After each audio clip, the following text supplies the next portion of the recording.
Synopsis of the Books of the Bible. Psalms. By JND Darby.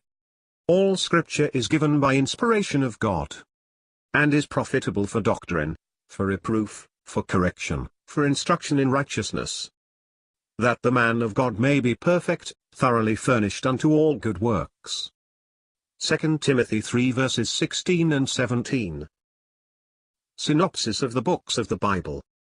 By John Nelson Darby. Psalms 85. The need of Jehovah's blessing, restoring work.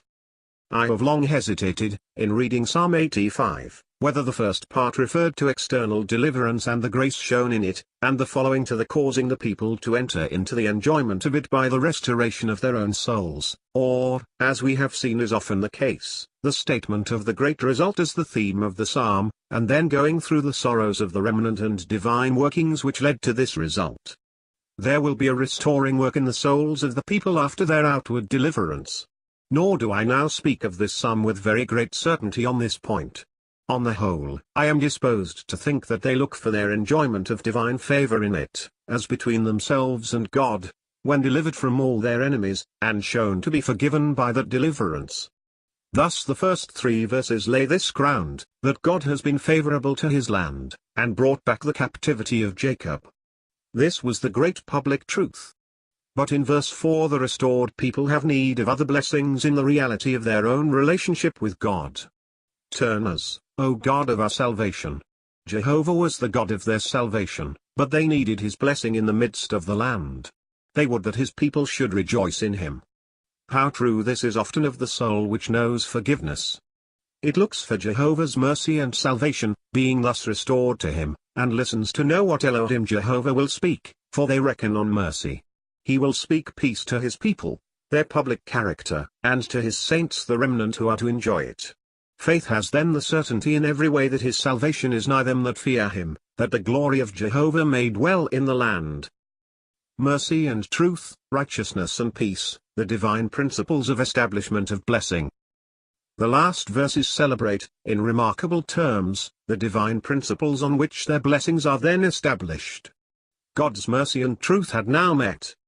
His promises, always true, had now been fulfilled by mercy. It is to be remarked that in the Psalms mercy always precedes righteousness and truth.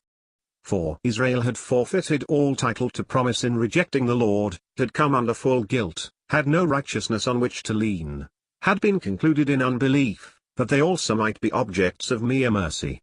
But then through Christ's work, these promises would now be fulfilled, and mercy and truth met. But more than this, Jehovah was their righteousness, through grace, and hence that righteousness was peace for them, and that which in judgment would have been their ruin was in grace their peace. Righteousness and peace kissed each other. I need hardly say how true these great principles are for any sinner for yet better and heavenly blessings. Here they are applied to earthly ones. Truth shall spring out of the earth, that is, the full fruit and effect of God's truth and faithfulness shall be manifest in blessings, full blessings, on the earth. But it was not by a righteousness that man had wrought legally here below. Righteousness looked down from heaven. It was God's righteousness, Jehovah their righteousness. But this made it stable.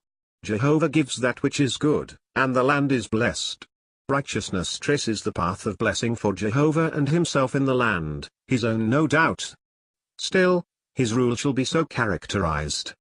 A king shall reign in righteousness, no more oppression. Justice is no longer fallen in the streets, as Isaiah 59 verse 14 speaks. Judgment is returned to it, and the government has this character. And the fruit of righteousness shall be peace, and the effect of righteousness quietness and assurance forever. This last, indeed, is practical, but it is the result of righteousness having looked down from heaven, yea, of its being established on the earth. Compare Psalm 72 verses 1 to 7, where this state is described,